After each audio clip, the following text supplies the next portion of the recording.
तो सैमुअल ने बताया कि मैं खिड़की पर चढ़ गया था और एकदम किनारे आकर खड़ा हो गया और तुम्हारे बोलने का वेट कर रहा था कि जैसे ही तुम कुछ बोलोगे मैं जंप कर दूंगा।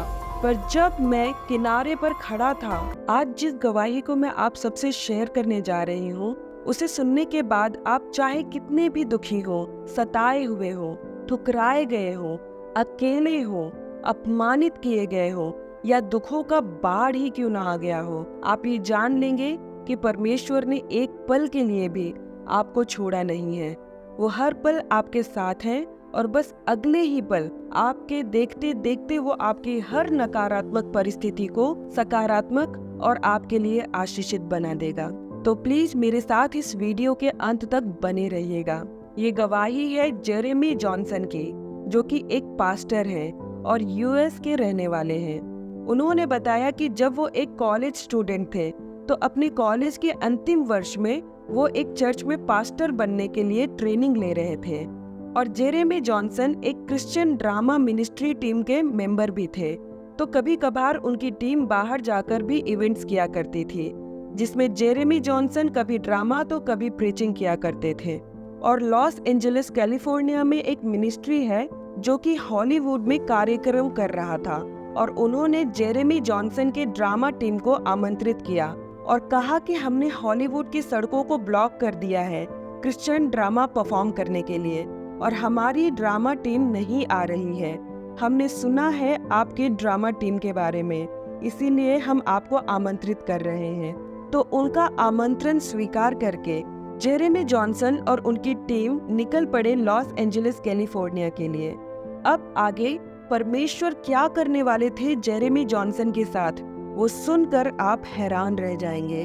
तो जेरेमी और उनकी ड्रामा टीम जब वहां पहुंची तो उन्होंने देखा कि वहां पर बहुत बड़ा इवेंट रखा था, बहुत बड़ा मंच, बहुत बड़ा स्क्रीन, बहुत सारी लाइट्स लगी हुई थी और बहुत सारे लोग भी वहां एकत्रित हुए थे। और जिन्होंने वो कार्यक्रम आयोजित किया था उन्होंने लोगों के लिए खाने पीने का इंतजाम भी कर रखा था, जैसे कि हॉट डॉग और कोल्ड ड्रिंक्स, और उन्होंने 5000 लोगों के खाने पीने का इंतजाम वहां किया हुआ था उस दिन के लिए। और ये इवेंट हर साल वो लोग वहां पर करते थे गॉस्पेल शेयर करने के लिए। तो इस साल भी वहां पर हर जगह से लोग आए हुए थे, वहां वर्शिप चल रही थी और अलग अलग प्रचारक वहां आकर प्रचार कर रहे थे और जेरेमी और उनकी टीम सबसे अंतिम में परफॉर्म करने वाली थी। अब अंधेरा हो रहा था और भीड़ भी जमा होती जा रही थी। जेरेमी उस भीड़ को देखकर डर और उत्साह दोनों महसूस कर रहे थे और उन्हें विश्वास था कि वो सारी भीड़ यीशु के लिए वहां जमा हुई है। जेरेमी और उनकी टीम ने एक जबरदस्त मसीही ड्रामा की तैयारी की हुई थी और एक मसीही संदेश भी जेरेमी की आत्मा में जल रहा था उस भीड़ को देने के लिए।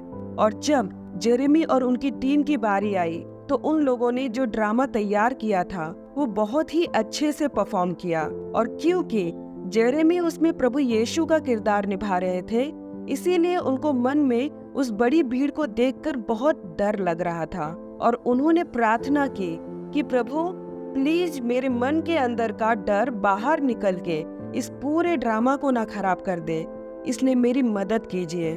और जो ड्रामा था वो बहुत अच्छे से हो गया। अब बारी थी जेरेमी के संदेश देने की और जेरेमी ने देखा कि पूरी भीड़ परमेश्वर का वचन सुनने के लिए तैयार है और यही सही समय है संदेश देने का। और जैसे जेरेमी ने माइक हाथ में लेकर बस 3 शब्द बोले थे, तभी माइक में गड़बड़ी आ गई और जेरेमी की आवाज कटने लगी और जेरेमी को दूसरा माइक थमाया गया, पर वो भी काम नहीं कर रहा था। अब जेरेमी को लगा ये क्या हो रहा है और उन्होंने साउंड सिस्टम संभालने वाले की तरफ देखा तो वो परेशान था, पसीने से तरबतर हो गया था सिस्टम को ठीक करने में और वो समझ गए कि साउंड सिस्टम पूरी तरह से बंद हो गया है। उन्होंने देखा कि कुछ बुजुर्ग महिलाएं माइक पर तेल लगाकर प्रार्थना कर रही थी और कई लोग साउंड सिस्टम के फिर से ठीक हो जाने के लिए प्रार्थना कर रहे थे। 10 मिनट गुजर गए, 20 मिनट गुजरे, 30 मिनट गुजरे और हर एक गुजरते मिनट के साथ भीड़ कम होती जा रही थी। जेरेमी ने कहा कि वो सारा इवेंट, आराधना, ड्रामा, सब कुछ बस उस संदेश को, उस सुसमाचार को लोगों तक पहुंचाने के लिए किया गया था जो जेरेमी देने वाले थे, पर अब सारी भीड़ जा चुकी थी। अब जेरेमी को चिढ़ होने लगी और वो परमेश्वर से नाराज निराश हो गए और मंच के किनारे बैठकर उन्होंने परमेश्वर से कहा कि हमने प्रार्थना की, हमने इतना कुछ किया इस भीड़ को उद्धार का मार्ग बताने के लिए, पर आप तो शायद चाहते ही नहीं कि उनका उद्धार हो, वो बचाए जाए। अगर आपको कोई परवाह नहीं तो मुझे भी नहीं है। और यही कहते हुए जेरेमी की नजर खाने पीने का जो स्टॉल लगा हुआ था वहां पर पड़ी और उसी रवैये के साथ जेरेमी ने कहा कि मुझे नहीं चाहिए ये खाना और ये कोल्ड ड्रिंक। और जेरेमी को मैकडॉनल्ड्स का खाना बहुत पसंद था, जो कि रोड के उस पार दिखाई दे रहा था। तो जेरेमी परमेश्वर के ऊपर बड़बड़ाते हुए, मुंह बनाते हुए रोड को क्रॉस करने लगे मैकडॉनल्ड्स से खाना लेने के लिए। और जेरेमी रोड क्रॉस करते हुए चिढ़ के बोलते हुए जा रहे थे कि मैंने आपसे प्रार्थना की कि माइक ठीक कर दीजिए ताकि मैं इस भीड़ तक आपका संदेश पहुंचा सकूं, पर आपने मेरी प्रार्थना नहीं सुनी। और ये बड़बड़ाते हुए जेरेमी का पैर किसी चीज से लड़ गया। जेरेमी को लगा कि या तो कुछ कचरा है या तो रोड पर पड़ा हुआ कंबल है जिससे मेरा पैर लड़ गया। पर अचानक उस कंबल को हटाते हुए एक व्यक्ति उसमें से बाहर निकला, ये चिल्लाते हुए कि मेरा नाम कार्डबोर्ड है। तुरंत जेरेमी ने कहा कि मुझे लगा कि ऐसे ही कोई ब्लैंकेट जमीन पर पड़ा हुआ है, मुझे माफ करें, मुझसे गलती से आप पर पैर लग गया। जेरेमी ने महसूस किया कि उस व्यक्ति ने जिसने अपना नाम कार्डबोर्ड बताया, उसने शराब पी रखी थी और वो बेघर था, वहां रोड के किनारे पड़ा हुआ था। इन सब से पीछा छुड़ाते हुए जेरेमी सीधा मैकडॉनल्ड्स की तरफ बढ़े और अंदर जाकर उन्होंने अपने लिए बिग मैक, लार्ज फ्राई और कोक जीरो ऑर्डर किया, क्योंकि ये चीजें जेरेमी की फेवरेट थी। प्रियो, आगे जाकर आपको पता चलेगा कि मैंने जेरेमी के खाने का विवरण क्यों दिया है। आप मेरे साथ बने रहिए। तो जेरेमी अपना खाना लेकर जब मैकडॉनल्ड से बाहर निकले तो उस रास्ते से उन्हें फिर गुजरना पड़ा जहां पर कार्डबोर्ड सोया हुआ था, पर इस बार जेरेमी थोड़ा सा दूर से जाने लगे। जहां कार्डबोर्ड था वहां से थोड़ा हट के जब जेरेमी रोड क्रॉस कर रहे थे तब पहली बार उन्हें प्रभु की आवाज सुनाई दी। उन्होंने सोचा कि मैंने माइक ठीक करने के लिए इतनी प्रार्थना की, प्लीज ये चमत्कार कीजिए, पर प्रभु ने नहीं सुना। पर अब वो मुझसे बात कर रहे हैं। और जेरेमी ने प्रभु को ये कहते हुए सुना कि जेरेमी जाओ, खाना जाकर कार्डबोर्ड को दे दो। और जेरेमी ने सोचा कि ये शैतान बोल रहा है, क्योंकि जेरेमी अपना फेवरेट खाना किसी को नहीं देना चाहते थे। तो जेरेमी ने कहा, दूर हो जा शैतान मुझसे यीशु मसीह के नाम में। और जेरेमी आगे बढ़ते रहे ये सोचकर कि प्रभु मेरा खाना किसी दूसरे को देने के लिए थोड़ी ना बोलेंगे। और वो आवाज और तेज होती जा रही थी और जेरेमी ने अब तक रोड क्रॉस कर लिया था, पर उस बढ़ती और बार बार आती आवाज की वजह से जेरेमी ने फैसला किया कि वो वापस जाकर वो खाना कार्डबोर्ड को दे देंगे। और उन्होंने कार्डबोर्ड के पास जाकर उसके कंधे पर थपकी मारकर कहा कि मैं ये बिग मैक, लार्ज फ्राई और ये कोक जीरो तुम्हें देना चाहता हूँ। ये बोलकर जेरेमी ने वो खाना वहां रखा और वहां से जाने लगे। और जब वो वहां से जा रहे थे तो उन्होंने रोने की आवाज सुनी, और जब उन्होंने पीछे मुड़कर देखा तो देखा कि कार्डबोर्ड रो रहा था। बड़े बड़े आंसुओं की बूंदें उसकी आंखों से बह रही थी। तो जेरेमी को लगा कि शायद कार्डबोर्ड को वो खाना नहीं चाहिए, उसे मैकडॉनल्ड्स का खाना पसंद नहीं होगा।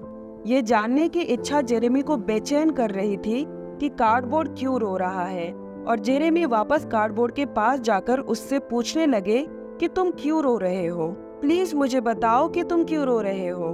कार्डबोर्ड ने बोला कि नहीं, तुम नहीं समझोगे। और ये बोलते हुए उसने जेरेमी के चेहरे की तरफ देखा और पहचानते हुए बोला कि तुम तो वही हो ना।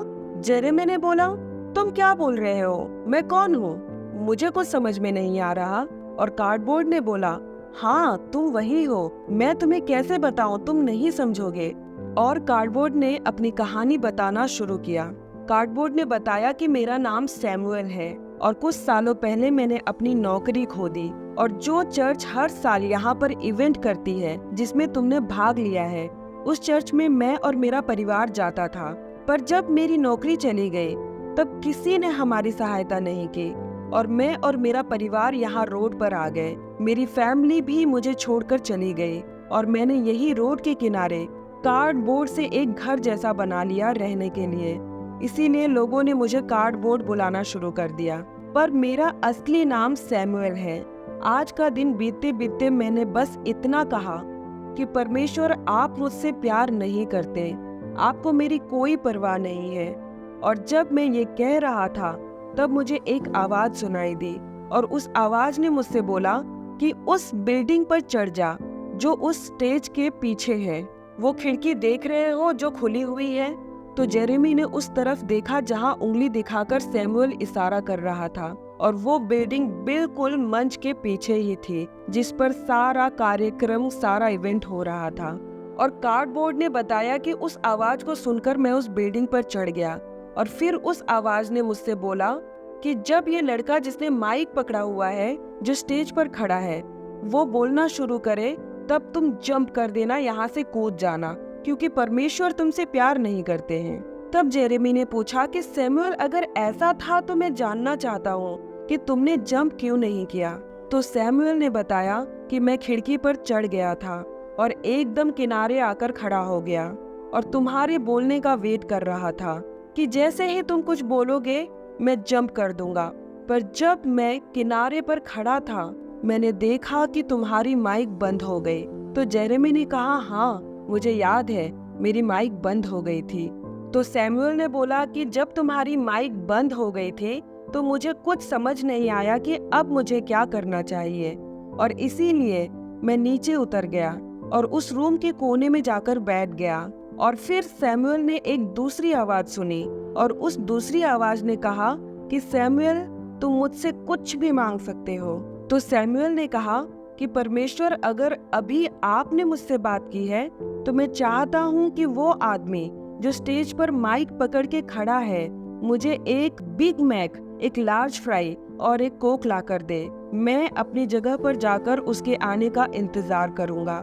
जेरेमी ने कहा कि मैं सोच रहा था कि परमेश्वर ने इतने सारे लोगों को खो दिया है सब कुछ गड़बड़ करके, पर असल में परमेश्वर अपने प्रेम को सैमुअल तक पहुंचाना चाहते थे, उसे बचाना चाहते थे। फिर जेरेमी ने सैमुअल को पाप की क्षमा और परमेश्वर के प्रेम का संदेश दिया, बताया कि परमेश्वर उससे कितना प्यार करते हैं और परमेश्वर की तरफ उसकी अगुवाई की। प्रियो, अगर आप परमेश्वर से प्रेम करते हैं तो ये भी जान ले कि ये प्रेम जो आपके अंदर है उसका सोर्स खुद परमेश्वर है, क्योंकि परमेश्वर खुद प्रेम है। वो प्रेमी परमेश्वर आपसे प्यार करना कभी नहीं छोड़ेगा, चाहे आप कितनी भी बुरी सिचुएशन में होंगे। वो हजारों को छोड़कर आपके पास दौड़ा चला आएगा, आपको प्रेम करने और आपकी सहायता करने और आप में विश्वास पैदा करने के लिए। यीशु ने आपका हाथ ना ही कभी छोड़ा है और ना ही कभी छोड़ेगा। आप जहाँ भी हो, जिस भी सिचुएशन में हो, बस उसे अपने दिल की गहराई से पुकार कर देखिए। वो अपनी 99 भेड़ों को छोड़कर दौड़कर आपके पास आएगा कि आपको खो ना दे। वो अपनी एक भी भेड़ को खोना नहीं चाहता। किसी भी हाल में हमें बचाने के लिए उसने मृत्यु को सह लिया। तो आप सोच कर देखिए कि आप उसके लिए कितने कीमती हैं। मैं आप सभी को बताना चाहती हूँ कि आत्मिक जगत से पूरी तरह से अनजान हम जब समस्याओं में फंसते हैं तब ये सोचते हैं कि जो होना होता है वो हो के रहता है और उसे कोई रोक नहीं सकता, कोई बदल नहीं सकता है, या शायद परमेश्वर की यही मर्जी थी। पर ऐसा बिल्कुल भी नहीं है। हमारे जीवन में कुछ बुरा हो ये परमेश्वर की मर्जी बिल्कुल भी नहीं। हमारे जीवन में समस्याएं आने के पीछे का कारण क्या है, अगर आपको जानना है तो ऊपर दिए गए आई बटन पर क्लिक करके आप जान सकते हैं। परमेश्वर प्रभु यीशु मसीह के प्रेम, उसके अनुग्रह में, उसकी उपस्थिति में आप बढ़ते चले जाएं। प्रभु यीशु मसीह की आशीषें आपके जीवन में बनी रहें। जय मसीह की।